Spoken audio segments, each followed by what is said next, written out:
J'aime beaucoup Stephen King. Je sais, c'est cliché, mais c'est vrai. Auteur prolifique et talentueux, on lui doit tant de livres qu'on pourrait croire qu'il les écrit plus vite qu'on arrive à les lire. Et je peux pas résister à l'idée de vous donner quelques titres adaptés sur écran. Christine, La peau sur les os, Running Man, Misery, Dead Zone, Ça, Cujo, Stand By Me, Désolation, Shining, Cimetière, Les Tommyknockers, The Mist, Les Langoliers, Carrie, Salem's Lot, Les Enfants du Maïs, Firestarter, La Tour Sombre, La Ligne Verte, pour ne citer que cela. La liste est encore très longue. Après, il faut l'avouer, toutes les séries et même les films adaptés de King, c'est pas des chefs-d'œuvre, hein, loin s'en faut. Il y en a même qui sont regrettables. Mais après, on n'est pas là pour débattre de ça aujourd'hui. Mais bref, aujourd'hui, on va traiter, avec beaucoup de retard, de la sortie de Dr. Sleep. Oh, qu'est-ce que c'est que ce film ? Une question qui a le mérite de devoir être posée. Dr. Sleep, c'est la suite de Shining, lui-même adapté d'un best-seller de King. Bon, il y a un point sur lequel on va tout de suite se mettre d'accord, je n'ai pas lu le livre. J'en ai lu pas mal dans ma vie, mais pas celui-là. Donc tous ceux qui voudraient me casser les couilles avec le fait que c'est une adaptation, vous pouvez tout de suite aller vous pendre. Arbitraire et méprisant, oui, et je m'en branle. Donc pour ceux qui ne sont pas encore partis, je ne juge pas le film en tant que transposition scrupuleuse du livre. D'ailleurs, on va faire une petite parenthèse.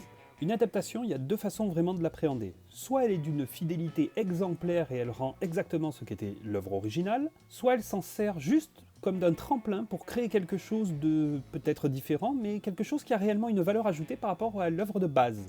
Bon, ça c'est de la théorie, parce qu'en pratique, la plupart des adaptations, en fait, elles sont faites par des gens qui se torchent juste le cul avec le matériau de base pour en faire de la merde, sans âme ni une once de puissance. Ouais, vous, va falloir qu'on discute de votre cas prochainement. Bref, disais-je. Que vaut Dr. Sleep ? On va commencer par le début, de quoi ça parle ? Alors que les événements de son enfance ont laissé Danny Torrance traumatisé, il tente de reprendre pied et de se reconstruire. Puis il finit par croiser le chemin d'une gamine qui elle aussi a le Shining. Mais une secte de gens qui eux aussi ont le Shining est sur la trace de la gamine. Leur but, c'est de la bouffer, elle et son pouvoir, pour rester immortel. Évidemment, Danny va l'aider à s'arracher de leurs griffes et essayer de faire en sorte que les choses tournent bien pour elle. Alors, pour être tout à fait sincère, l'idée, elle n'est pas mauvaise. Elle est même plutôt recevable, et le film est rempli de bonnes choses, notamment la présence du très bon Ewan McGregor. Mais l'ensemble est gâché par des décisions stupides tout au long du film. Je sais, c'est un peu brut, dit comme ça, mais on va s'expliquer 2 secondes et vous allez comprendre. Alors d'emblée, j'ai un souci quand même avec le principe de la secte. Non pas que les sectes ce soit le mal, enfin si, mais c'est pas le sujet, mais le Shining est finalement tellement répandu qu'il en perd son côté mystique et nébuleux. Ça devient presque, un pouvoir comme n'importe quoi, hein. Avoir une voiture, avoir le Shining, voilà, bref. Mais bon, admettons. Une large partie du film montre en diagonale des scènes de l'enfance de Danny, après le drame de l'Overlook Hotel, et d'un fantôme qui l'a suivi. Chose un peu bizarre, mais bon. Tout ça, c'est long, en fait. C'est vraiment très long et très dispensable. Franchement, on s'en branle. Mais clairement. Ça aurait plus de force si ça avait été évoqué à demi-mot par la suite, par Danny devenu adulte. Et même d'ailleurs dans la partie du film où il est adulte, tout ce qui précède son arrivée à l'hospice n'aurait jamais dû apparaître dans le film. C'est long et au mieux, c'est ennuyeux. Au mieux. Ça fait vraiment une bonne heure de film en trop. Mais bon, admettons. Un autre point, c'est le titre de l'œuvre, Dr. Sleep, qui finalement, justement, ne trouve de sens qu'une fois qu'on le voit dans l'hospice et qui est mais vraiment juste mentionné pour le principe de dire « Regarde, c'est cohérent avec le titre ». Mais bon, admettons. La gamine, elle a le Shining, elle a du pouvoir, elle est forte, elle est puissante. Bon, et sur le principe, ça aussi c'est chiant. C'est chiant. Moi, le côté, à chaque fois que tu rencontres quelqu'un, il est forcément plus fort que le précédent. M'excuse, ça sent un petit peu la merde, hein, quand même, hein. Je vais faire un pass sur les multiples erreurs qui jalonnent le film et qui tuent beaucoup de son intérêt pour appuyer davantage justement sur la gamine. Elle déboîte tout. Elle défonce n'importe qui. À chaque confrontation entre elle et n'importe quel membre de la secte, elle le fracasse. Une secte qui d'ailleurs se fait presque entièrement décimer à sa première rencontre avec les héros. Mais putain, mais c'est quoi cette merde? C'est complètement con. Pour rappel, dans une histoire, les personnages centraux doivent évoluer. Ils démarrent au plus bas, montent, deviennent forts, se prennent pour les rois du monde, puis se font éclater. À partir de là, ils redémarrent leur progression, plus sages, plus avisés, et parviennent à surmonter enfin leurs dernières épreuves. Mais là, que dalle! Que dalle! D'emblée, la gosse, elle peut les tuer tous! Mais putain, c'est complètement con, il est où l'enjeu? Il est où? Comment tu éveilles chez le spectateur de l'empathie pour un personnage indestructible? À quel moment on la ressent en danger? Mais sérieusement? Ben jamais! Résultat, on traverse le film sans identification ni implication émotionnelle. On arrive au bout en disant oui, bah de toute façon elle pouvait tout déboîter, je vois pas où est l'intérêt quoi. Mais ça ne s'arrête même pas là. Alors là, attention, petite alerte spoiler, hein. Pour ceux qui craindraient de se faire gâcher le plaisir, vous pouvez couper, voire sauter d'une bonne minute.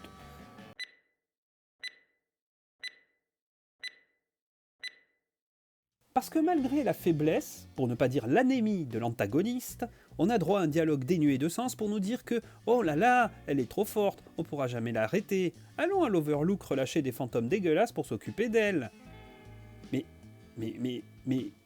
Mais pourquoi?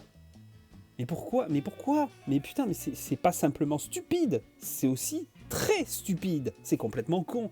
Mais sérieusement, la gamine en confrontation peut la déboîter. Quel est l'intérêt d'aller s'emmerder à l'Overlook? Et pourquoi faire dire aux personnages qu'ils sont en danger alors que visiblement non? Ça coûtait quoi de changer l'histoire, de mettre une scène ou deux où justement elle donne l'impression d'être forte? Et pas juste une imbécile qui parle beaucoup mais qui en fait se fait déboîter quoi. Mais forcément, c'est parce que le but c'est de ramener à l'Overlook et nous remettre une couche d'un lieu emblématique du cinéma. Ah ben voilà! Voilà! Mais du coup, ça se règle de manière encore très con. Parce que finalement, confrontation qui dure une poignée de secondes, les fantômes tombent sur la méchante en surprise et la bouffent. Voilà. Pendant que la gamine court comme un poulet sans tête dans les couloirs et que Danny finit puis possédé, puis plus possédé, puis repossédé, puis plus possédé, puis à prendre une décision complètement débile, à dire « Oh, je vais me sacrifier pour refermer la porte !» Alors je comprends, hein, c'était un peu le but, hein, tu le sens dès le début du film, lui il est là pour crever. Mais là c'est vraiment con, hein. Tout est réglé, tout est fait, il pourrait foutre le feu à l'immeuble et se barrer en courant. Non. Il faut qu'il se sacrifie. Et alors j'ai eu beau voir le film, réfléchir, le revoir, réfléchir encore, ça n'a toujours aucun intérêt. Et tout ça en plus, tous ces problèmes sont saupoudrés d'acteurs qui sont plats, vraiment plats, et pas dirigés. Ou alors ils sont naturellement mauvais et on peut rien en tirer, mais là il fallait faire autre chose avec le casting. Je veux dire, à part McGregor, tout le monde est vraiment vide et mort de l'intérieur dans le film. Spécialement les membres de la secte. Vraiment, ce film, au final, je lui en veux beaucoup. Parce que la bande-annonce, elle m'annonçait de belles idées, et tout a disparu dans le film. Même les fantômes, c'est quelque chose de très classique, c'est connu et maîtrisé. Et là, c'est quand même très, très mal mis en scène. Même le développement de l'histoire est très mal proportionné. On se retrouve avec une introduction qui dure, on va dire, 1 heure de trop, en fait, et qui plombe du coup toute la suite. L'histoire est torchée vraiment rapidement, la secte est censée faire peur, mais il n'y a pas un moment où on a l'impression qu'elle est dangereuse. Tout le film, finalement, est un prétexte de référence et de clin d'œil qui renvoie directement à Shining. Et vraiment, j'ai l'impression qu'ils ont oublié de faire un film avec ces références, finalement. Et c'est très chiant. Alors oui, je suis un peu sec et ça a l'air gratuit comme ça, mais le résultat est vraiment d'une platitude extrême, au vu de ce qui était annoncé et de ce qui était faisable. D'ailleurs, le box-office ne l'a vraiment pas loupé. Alors je sais, je suis le premier à le dire, le succès populaire c'est gage de rien, de même qu'un échec. Là, je l'ai comparé avec un autre film sorti l'année dernière qui a un petit peu le même profil, c'est le Halloween de 2018. Oui, j'ai dit un peu le même profil, pas identique. Dr. Sleep et Halloween sont 2 films sortis donc à 1 an d'intervalle. Tous les deux ont un illustre ancêtre, Shining en 80 pour Sleep et Halloween en 78 pour Halloween. Les deux prennent place quelques décennies après l'original. Les deux sont des films d'horreur, sortis en octobre, un mois qui est relativement prolifique pour les films d'horreur, à part cette année où il n'y en a pas eu. Dans les deux cas, le premier film avait laissé une empreinte très forte dans le cinéma et la culture populaire. Une bande-son très reconnaissable et un grand nom du cinéma qui y était associé. Kubrick pour Shining et John Carpenter, le maître de l'horreur absolu, pour Halloween. Dans le cas de Halloween 2018, le film a coûté 10 millions et il en a rapporté 255. Des millions, évidemment. Hein. Dans le cas de Dr. Sleep, le film a coûté 45 millions et il a rapporté en tout et pour tout 57 millions. Il a bouffé le sol. Des chiffres pareils, c'est un désastre.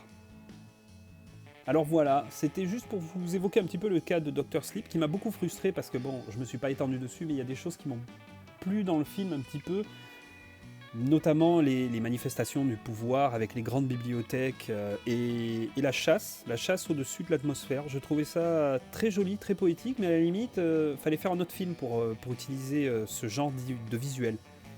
Donc c'est vraiment dommage et je leur en veux à mort, hein, je l'ai déjà dit, mais je le redis. Voilà, alors vous connaissez la procédure. Si vous aimez, vous pouvez partager la vidéo. Et si vous aimez pas, partagez-la avec les gens que vous détestez. Au moins, comme ça, tout le monde est gagnant. Bon, je vous embrasse les cinéphageux et à très vite.